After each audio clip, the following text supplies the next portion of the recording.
അസ്സലാമു അലൈക്കും വറഹ്മത്തുള്ളാഹി വബറകാതുഹു. നമുക്കെല്ലാവർക്കും തന്നെ ജീവിതത്തിൽ പല പല ദുഃഖങ്ങളും സങ്കടങ്ങളും ഉണ്ടായിട്ടുണ്ട്. ചെറിയവനെന്നോ വലിയവനെന്നോ വ്യത്യാസമില്ലാതെയും പണക്കാരെന്നോ പാവപ്പെട്ടവരെന്നോ വ്യത്യാസമില്ലാതെയും എല്ലാവർക്കും ഈ വികാരം ഒരിക്കലെങ്കിലും അനുഭവിച്ചിട്ടുണ്ടാവും.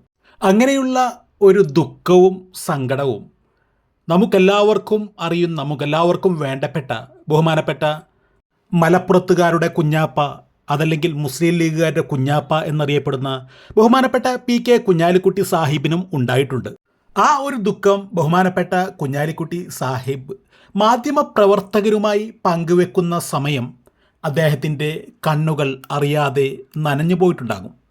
ആ ഒരു ദുഃഖവാർത്ത അദ്ദേഹം വിശദീകരിക്കുന്നത് ഇങ്ങനെ: ഒരിക്കൽ ഒരു മാതൃദിനത്തിൽ അദ്ദേഹത്തോട് മീഡിയക്കാർ ചോദിച്ചു, മാതൃദിനവുമായി ബന്ധപ്പെട്ട് ബഹുമാനപ്പെട്ട സാഹിബിന് എന്താണ് പറയാനുള്ളത്?